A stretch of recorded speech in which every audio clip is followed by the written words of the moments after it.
Now let's see what section 3, called an overview of the Scrum development process, is about.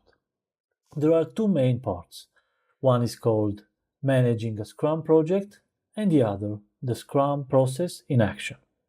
The first one, managing a Scrum project, will help you understand Scrum team roles and their corresponding responsibilities, identify guidelines for effective stakeholder communication, and match project activities with their corresponding phases in the Scrum development process.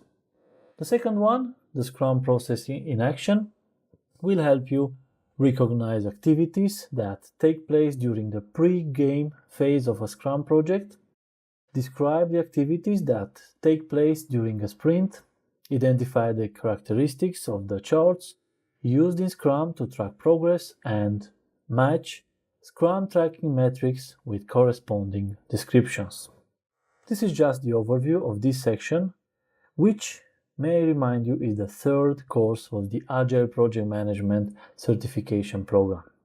Next, you are going to learn what Scrum is and how this works.